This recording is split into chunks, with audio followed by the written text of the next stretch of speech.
Blog post! Dev Insight, the final shape armor tuning preview. Hello, this is the Armor team with an overview of some of the tuning changes we're making for the final shape. We've been primarily focused on updates to bring our existing armor and mods up to date for the release of the Prismatic subclass.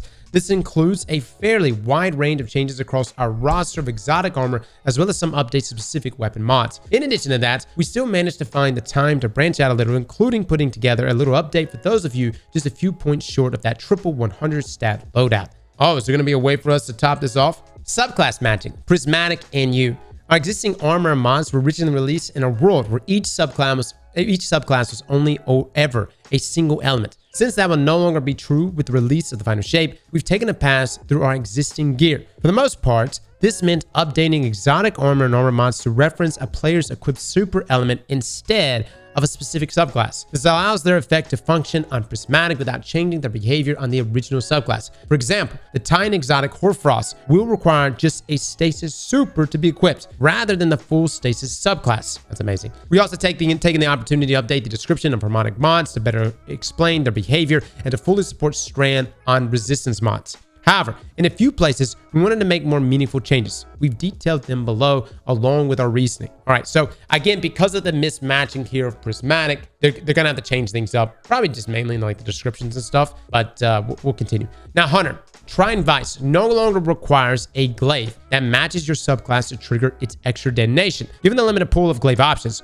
we wanted to open this up to support a wider variety of builds. We also wanted to let the glaive melee bonus linger for a bit after you stop being surrounded, to add some ease of use and to bring it further into parity with Cenotaph. So glaive projectile final blows now always trigger a detonation that matches the glaive's damage type, even when the glaive does not match the equipped subclass. It's amazing. The surrounded effect provided by Trident Vice while wielding a glaive now lingers on the player for 5 seconds after no longer being surrounded. Listen, if you have not used the exotic glaive on Hunter with Trident Vice, I urge you to use it. Use the projectile. It is phenomenal. And of course, this is going to be able to be utilized with Prismatic, but it really is very, very good, guys. Now, Dragon Shadow has been updated to trigger its effects when you use Ensnaring Slam or the new Ascension Arc aspect. That's the one where they do the arc twirl, opening up more build crafting combinations. Foe Tracer now grants the bonus damage it inflicts on a target to weapons. The damage type also matches that of the ability used to damage that target, instead of always matching your equipped subclass. With Prismatic, you can apply a variety of different damage elements with your abilities. And this change allows Foe Tracers to buff multiple different weapon damage types instead of just one that matches your subclass or super elements. Oh, that is incredible, man. That is an incredible change right there. So the damage type also matches. So you're going to get the bonus no matter what, and it doesn't have to match.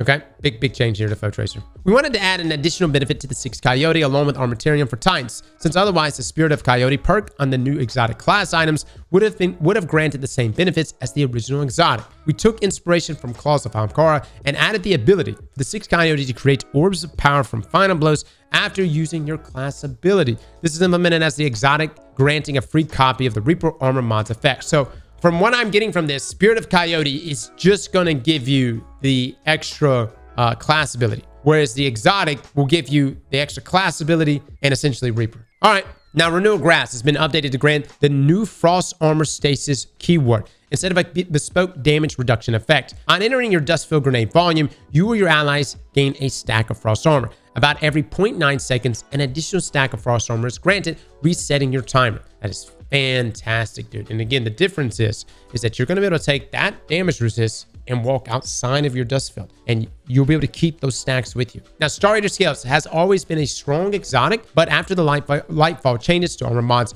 Orbs of Power are much easier to come by. We wanted to adjust Star Eater Scales to balance the effort required to gain its powerful effects. On top of this, we're making a change regarding its efficiency when paired with multiple players running Golden Gun to reduce its potency for fire teams to loop supers indefinitely. So increase the Orbs of Power required to grant maximum benefits from 46, reduce the increased super energy gain per orb of power when Golden Gun is equipped from 2% down to 0.5%. So that's pretty substantial.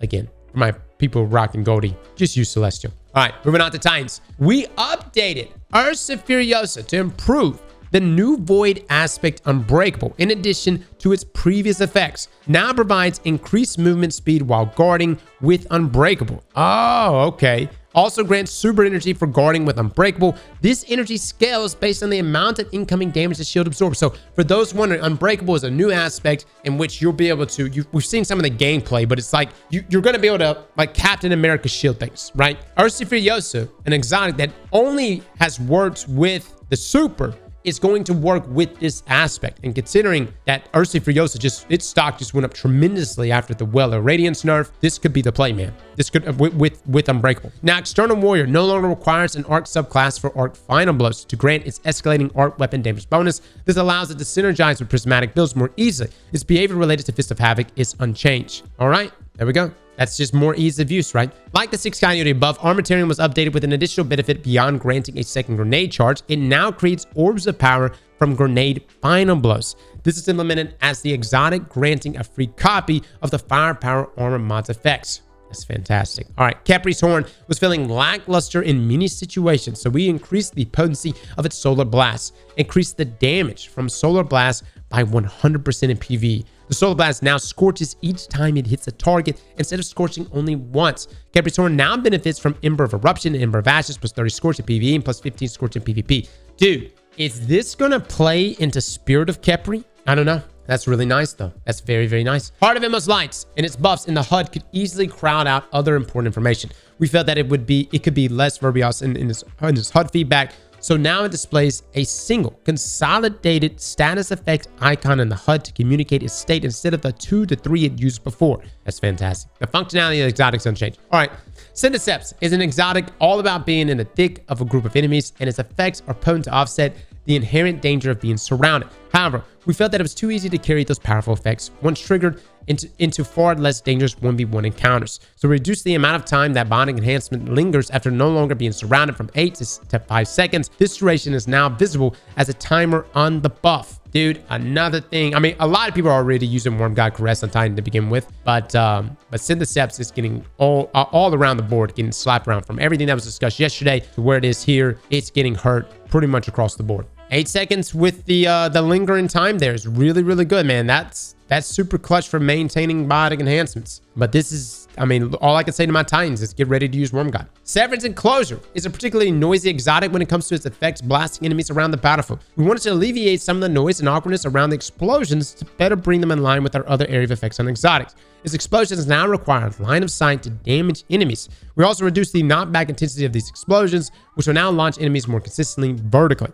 Okay. I mean, Severance needed all the help he can get, but all right. Warlock's Mantle of Battle Harmony has been adjusted to grant more super energy for defeating powerful enemies, and the cooldown on granting super energy has been removed. This is intended to make it more potent in a wider variety of activities. Now grants super energy ranging between 1.5 and 4.5% depending on the type of target killed. Remove the 2-second cooldown for the perk activation. Okay. Ballador's Wrathreavers has been updated to grant the new Frost Armor Stasis keyword instead of the old Stasis Shard Overshield. Activating your Rift grants you and nearby allies the maximum Frost Armor stacks when Frost Pulse is equipped. Wow. All right. Activating your Winter's Wrath Shatter Attack grants nearby allies the maximum amount of stacks of Frost Armor. When your Winter's Wrath ends, you gain maximum stacks of Frost Armor. Okay, so you're still going to get the damage buff and everything, right? But this is going to play, maybe, depending on the encounter, could play a key role in keeping your teammates alive. Now, Seeking Filaments Empowering Rift will now reset a player's existing Devour buff duration back to 11 seconds when they enter it, in addition to its previous behavior. That's fantastic. Verity's Brown now requires final blows with a weapon matching your grenade's damage type, so not your subclass, instead of one matching your equipped subclass. There you go. This better supports using it on prismatic classes. Okay, Sunbracers has seen quite a bit of time in the sun this season. We wanted to bring down some of its extreme potency and crowd control, while also tackling the visual noise it produces on the battlefield. However, we didn't want to remove its core identity of blanketing the battlefield in solar light. So we're reducing the increased solar grenade duration from 4 seconds to 2 seconds. Reduce its increased grenade recharge rate to allow a max of 4 grenades while the effect is active, down from 5. Oh, man. Bungie's literally saying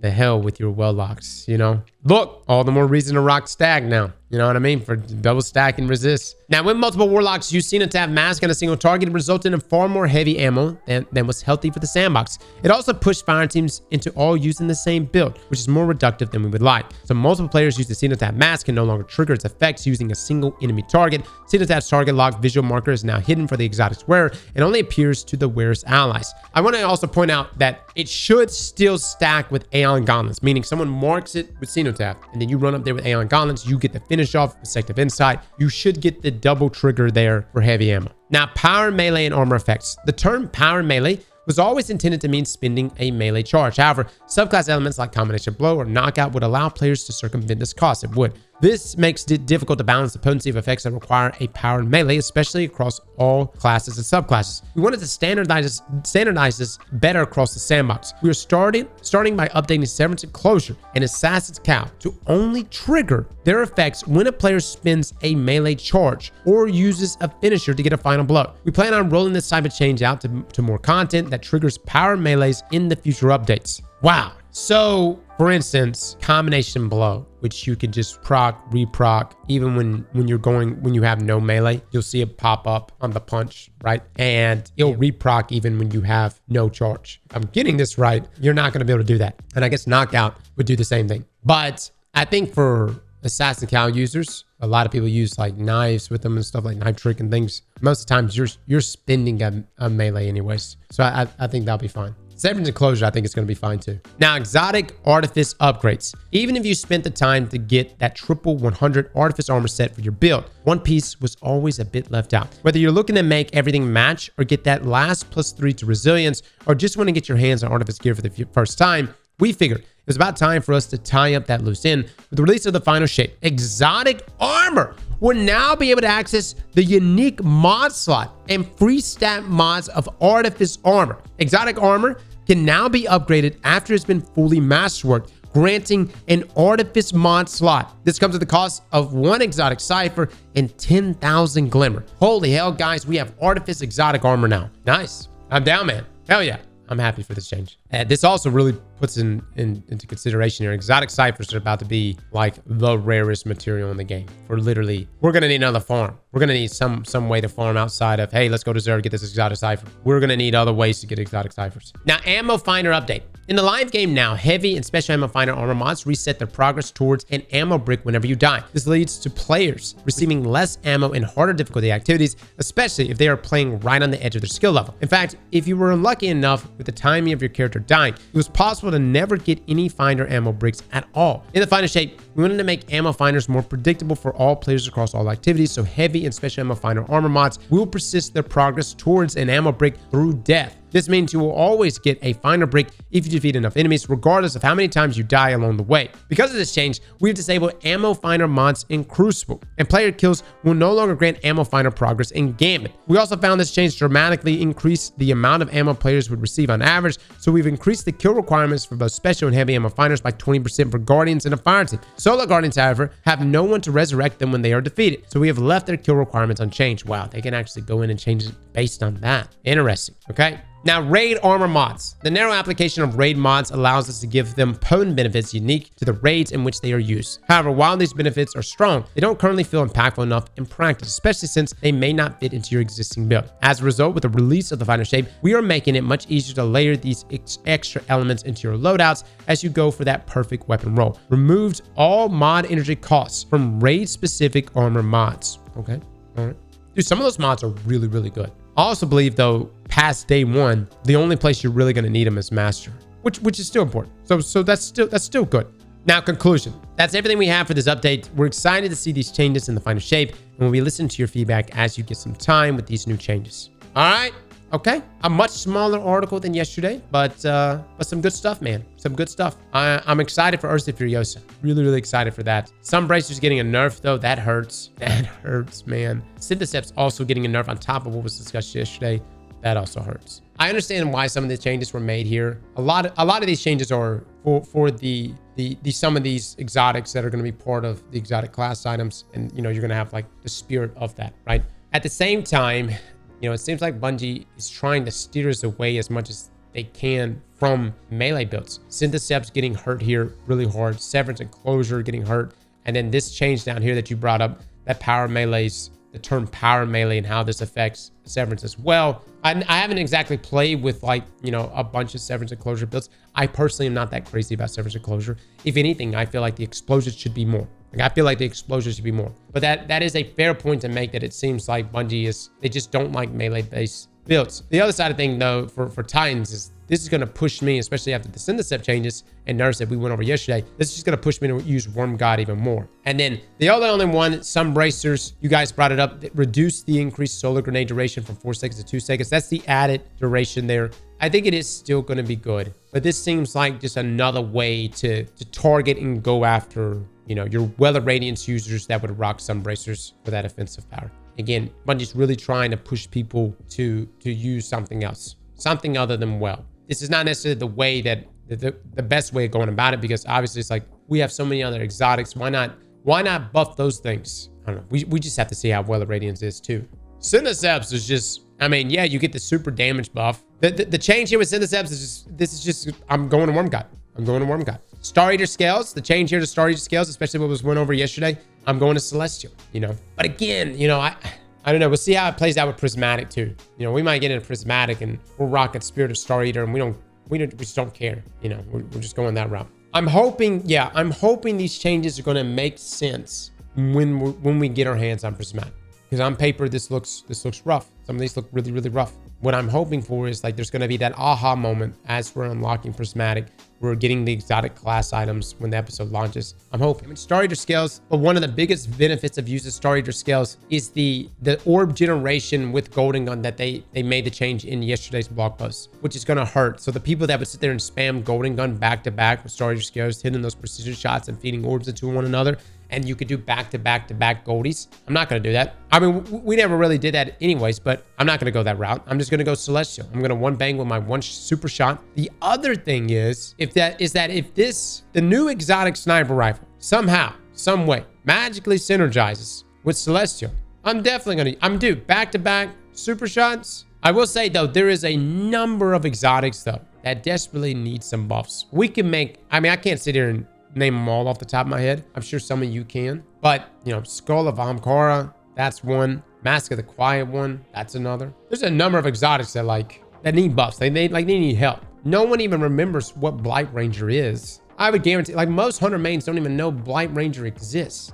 So yeah, we could make a whole video on like exotics that like they need help. They need help. Slap that like button like your mama told you right.